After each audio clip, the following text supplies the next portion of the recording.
berlaku untuk semuanya. Dan kalau kita ingin kita berubah, nah dalam buku saya ini ada yang namanya 37 kebiasaan orang tua. Nah, di situ dijelaskan bahwa kalau kita ingin perilaku anak kita berubah, nah, maka ubahlah satu persatu perilaku buruk kita yang ada di dia. Perilaku buruk kita yang ada di dia. Maka otomatis dia akan berubah. Kenapa? Karena anak itu mirip seperti cermin. Nah, jadi kalau misalnya anak kita suka teriak-teriak, maka ubahlah perilaku teriak yang ada di kita. Iya. Nah, buku ini menjelaskan seperti itu. Nah, buku ini sendiri dulu pertama kali diangkat dalam sebuah kisah. Jadi ada ustadz bercerita bahwa ada orang tua yang berkonsultasi pada Nabi. Nabi, ini anakku nggak ada yang beres kayaknya nih. Oh, kita tahan sampai Nabi nih ya. Kita lanjutkan lagi. Pasti Anda semakin penasaran nih pemirsa, ingin terus menggali motivasi apa, hal-hal yang positif untuk kita bisa membuat anak kita yang lebih baik. Tapi seperti kata ayah nih, ubahlah diri kita dulu supaya juga bisa mengubah anak kita. Jangan kemana-mana, tetap di Motivator.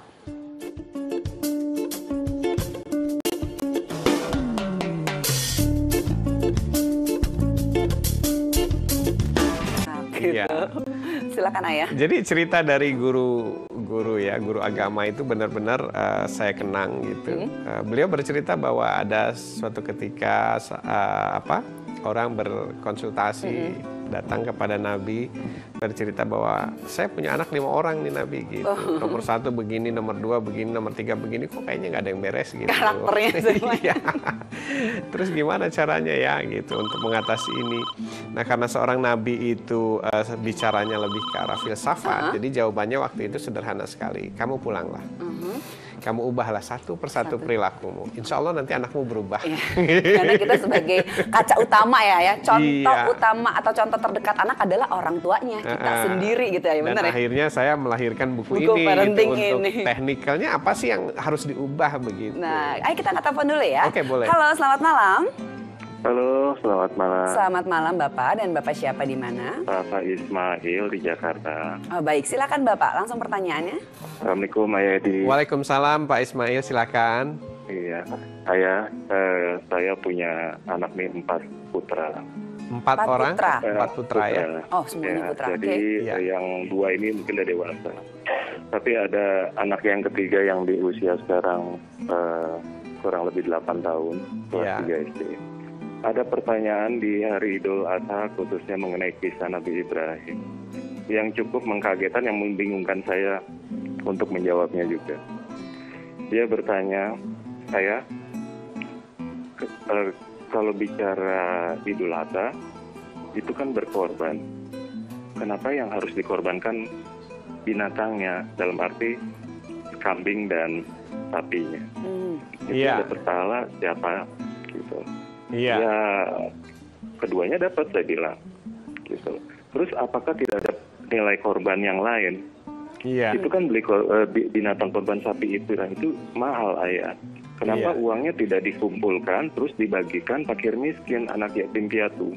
Itu kan juga berkorban. Apakah itu satu yang dalam artian apakah itu satu ritual yang diharuskan? Gitu kan, nilai korbannya sama. Dan bisa tepat sasaran ayah. Teman-teman aku yang yatim piatu semua anak jalanan dapat. Gitu. Ini kan luar biasa. Dia melihat di seharian setiap dia Idul Adha, kumpulnya orang di masjid berebutan dengan kupon. Dia melihat itu. Bahkan dia bilang, itu orang kaya malah dapat itu manggang-manggang sate katanya. Jadi itu aja, ya. Kebagian juga ya, ngampu ya. Makasih ya, selamat malam. Iya, terima kasih kembali Pak Ismail. Luar biasa pertanyaannya. Inilah sebenarnya yang dicontohkan oleh Nabi Ibrahim, bahwa mendidik agama itu bukan doktrin. Kamu harus begini, kamu nggak boleh begini, kamu harus begini. Kaku gitu ya. Yang benar itu adalah seperti anaknya Pak Ismail dengan Pak Ismail ini. Jadi dibiarkan anaknya bertanya, biarkan anaknya berpendapat, dan kita harus belajar menjawab dengan arif. Kalau misalnya kita tidak bisa menjawab, jangan marah sama anak. Justru itulah pertanda bahwa kita harus belajar untuk menjadi lebih bijaksana. Bayangkan coba, pertanyaannya luar biasa kan. Kenapa yang dikorbankan hewan atau kambing? Ya. Terus harganya mahal, terus bagus sekali. Kalau misalnya ditanya seperti itu, jawabnya apa coba, Mer? Saya bingung juga ya. Saya nggak bisa jawab langsung tuh saya. Jadi seandainya kita mengalami namanya gagap. Iya, gagap. Bisa gagap juga ya orang kalau ditanya banyak gagap ya sebenarnya. Iya. Jadi kalau kita merasa gagap, nah sadarilah bahwa mungkin dulu kita dididik berdasarkan doktrin. Jadi nggak pernah berpikir sampai sejauh itu atau bertanya sejauh itu. Sesuai apa adanya gitu. Iya, sesuai apa adanya. Udah kamu lihat itu begini apa adanya. Nah, anak kita sudah masuk generasi berikutnya yang menyadarkan kita bahwa ayah kamu harus ngerti apa yang kamu lakukan, jangan cuma ngikutin orang saja. Benar-benar. Orang berkorban kambing, kamu berkorban kambing. Oke. Nah, sebenarnya Pak, kalau misalnya Pak Ismail ditanya putranya seperti itu, nah saya belajar juga tentang kebijaksanaannya. Jadi jawabnya begini kira-kira Pak. Salah satu jawabannya, ini baru salah satu. Bapak silakan berpikir dan berkreasi lainnya. Salah satunya adalah begini, Nak. Sebenarnya yang sedang diajarkan di situ adalah nilai kebersamaan dan berbagi. Oke, iya. Bukan memotong kambing. Kambingnya, bukan memotong binatangnya. Iya, memotong kambing itu bukan. Nah, tapi manusia itu perlu momentum untuk melakukan berbagi dan berkorban. Jadi perlu momentum. Itulah kenapa ada hari anak. Apakah setiap hari bukan hari anak? Oh iya, baik. Lucu kan gitu ya.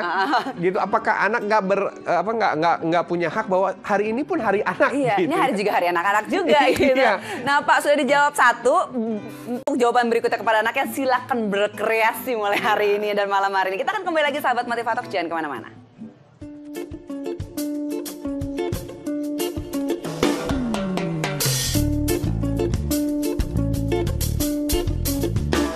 Iya, terima kasih. Tentunya Anda masih bersama kami, sahabat Motivator. Kita lanjutkan lagi obrolan. Ayah, tadi ada pertanyaan, ada 2 pertanyaan kan. Tadi yang pertama sudah dijawab sama Ayah. Yang kedua, kenapa tidak diberikan langsung kepada yang bersangkutan, mungkin yang membutuhkan seperti anaknya? Jadi pertama, momentum itu adalah contoh. Iya. Nah, contoh ya.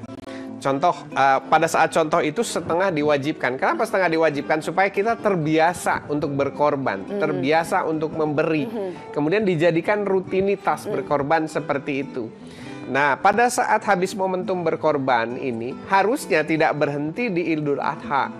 Besoknya berkorban lagi, lusanya berkorban lagi dengan cara yang berbeda-beda. Hanya Nabi Ibrahim mencontohkan momentumnya melalui itu, biar kita selalu ingat. Di sini anchor namanya. Anchor itu nancep. Nah, nancep di sini bahwa berkorban itu penting loh. Nah, meskipun di sekolahan gak diajarin, tapi di momentum ini diajarkan. Nah, yang perlu kita sampaikan ke anak kita adalah kenapa misalnya itu nggak dibagikan langsung atau ini. Nah, untuk proses itu besok kita lakukan sendiri. Lusa kita lakukan lagi dan sepanjang hari atau sepanjang tahun kita akan lakukan. Jadi momentumnya sudah diciptakan, tinggal prakteknya nih. Diteruskan gitu ya. Diteruskan. Ini sama juga dengan sholat. Ya, sholat. Orang sholat setiap hari pagi, sore, siang, malam begitu. Kenapa korupsi nggak berkurang-kurang? Karena setelah sholat ya sudah. That's it. Sudah selesai. Saya udah sholat kok. Kewajibannya dijalankan. Iya, saya udah sholat kok. Jadi kita lupa bahwa sholat itu adalah momentum yang diciptakan Tuhan untuk mengingatkan kita. Ini momentumnya loh. Prakteknya habis setelah ini. Jadi menjaganya gitu ya dengan sholat gitu kan ya. Persis begitu. Nah ya, kalau ngomongin sholat jadi saya ingat gitu ya. Anak saya suka dipaksakan. Ayo sholat. Karena suami saya sholat 5 waktu setiap hari. Tapi setelah sholat dia yang nanya, kenapa sih mesti sholat terus gitu kan? Kenapa sih mesti sholat terus gitu? Dia pertanyaan seperti itu. Ya. Nah begini, anak itu kan selalu melihat aktivitas manfaat. Aktivitas manfaat. Seperti tadi anaknya Pak Ismail ya. Ada aktivitas. So, dia bertanya manfaatnya apa? Aktivitas manfaatnya itu adalah pemikiran asal, pemikiran kritis seorang anak. Nah, kenapa sampai anak bertanya seperti itu? Karena kebanyakan kita para orang tua sholat itu hanya sebuah ritual. Habis begitu nggak ada perubahan gitu. Artinya apa? Habis sholat, apakah jadi lebih lembut suaranya? Jadi berkurang marahnya? Jadi bertambah sayangnya? Kemudian jadi bertambah ini, bertambah itu, atau berkurang keburukannya? Nah, ternyata enggak. Ya sama aja yang ngebentak lagi. Ini cuma menjalankan sebuah yang marah, kewajiban. ya marah lagi. Apalagi untuk bisa mengajaknya dengan marah. Iya. Nah, di mana anak bisa melihat kebaikannya kan Iya, gitu. Sholatnya maksa gitu. Ngomongnya dari lantai 2, gitu, dari 1. Pakai suaranya teriak Iya, gitu. jadi kita harus sadari nih segera nih sebagai umat beragama Islam bahwa Tuhan itu menciptakan momentum. Nah, seperti hari anak, hari ibu, hari kemerdekaan, itu momentum untuk kita supaya selalu ingat. Prakteknya itu setelah kita lakukan itu. Benar sekali. Sama halnya Motivatok malam hari ini adalah sebuah momentum, Ayah. Gitu ya. Nah, setelah menyaksikan kita, nah silakan dipraktekkan kepada anak-anak. Kita akan kembali lagi sahabat Motivatok, jangan kemana-mana.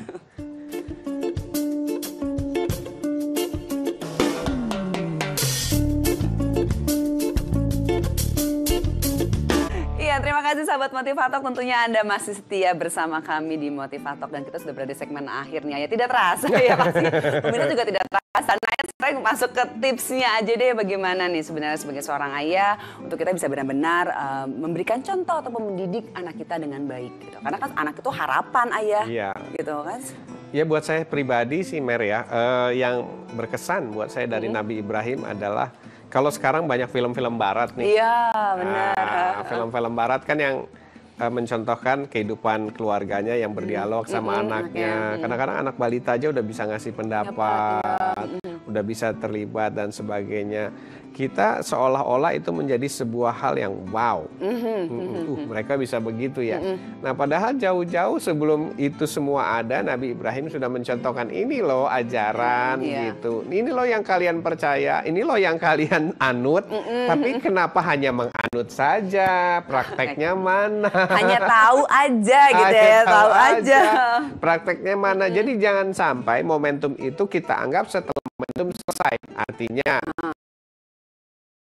setelah Idul Adha selesai. Udah kambing mas sapi udah dibagi-bagi, udah dibagi-bagi, kelar gitu kelar, ya, udah bebas gitu ya. Udah berkorban deh tahun ini gitu. Nah, sebenarnya bukan itu. Yang ditunggu oleh Tuhan itu setelah momentum ini kamu mau melakukan apa?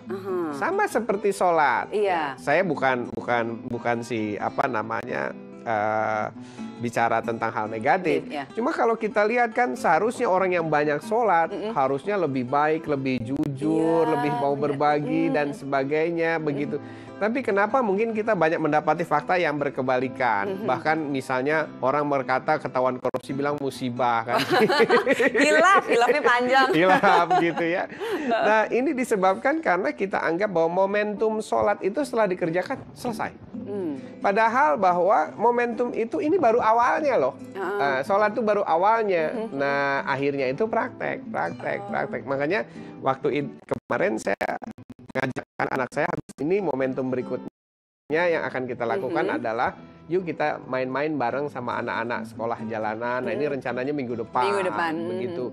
Terus bagaimana kalau ulang tahun kita sama-sama di tengah-tengah mereka, itu momentum berbagi gitu. Jadi Idul Kurban yang mengorbankan kambing, sisanya kita bervariasi. Jadi seperti tadi anaknya Mbak Ismail, kenapa uangnya aja nggak dibagi? Oke nak, habis ini kita akan bagi-bagi uangnya. Kenapa nggak dibentukkan makanan kemudian dibagi-bagi? Oke, habis ini kita akan melakukan itu. Momentumnya sudah kemarin. Jadi seperti itu jawabannya. Jadi sepanjang tahun itu adalah Idul Adha bisa kita lakukan. Hanya momentumnya terjadi kemarin. Diajarkan terus anak kita adalah bagaimana caranya berbagi kepada sesama. Iya, gitu. Jangan sampai mereka punya pengertian bahwa berbagi itu adalah kemarin. Berbagi itu hanya Idul Adha saja. Gitu ya. Gitu. Jadi setelah lewat Idul Adha ya nggak perlu berbagi lagi. Udah selesai kan udah kemarin, udah berkorban. Iya, ya masih sangat luar biasa sekali gitu ya Ayah ya, untuk bagaimana poinnya adalah momentumnya itu yang harus ambil momentumnya. Ambil momentumnya itu untuk bagaimana setelah kita lewati momentum itu, ya udah terus kita praktekkan lagi terus kebaikan. Seperti gitu. Motivatok ini. Seperti Motivatok ini, saya percaya kalau Anda nih saat ini kita momentum nih momentum nih. Kita udah banyak bicara. Iya, tampil 1 jam untuk Anda tentunya untuk memberikan sebuah motivasi hal-hal yang positif untuk bagaimana caranya supaya anak-anak kita ini bisa menjadi anak-anak yang baik gitu, anak-anak yang memang cemerlang gitu kan. Ya, dalam tujuan hidupnya, bukan hanya sebagai orang tua yang diktator. Semuanya harus kita. Gitu. Ya. Mungkin lebih jelasnya lagi bisa baca bukunya Ayah sih. Ya. Ada kok lengkap di toko buku ya. Lengkap ya di toko buku, semuanya sangat lengkap sekali. Tapi mungkin Ayah sedikit terakhir nih saya penasaran sekali. Yes. Perlu nggak sih kalau misalnya orang tua sebagai mempunyya karir gitu, anaknya juga harus sesuai dengan karirnya orang. Itu satu topik sendiri. Ya, suka gitu. Jadi bikin penasaran.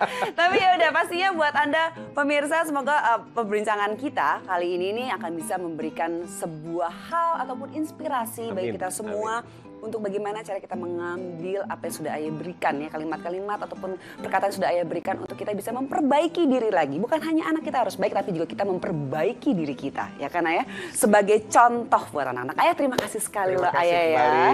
Ya, sahabat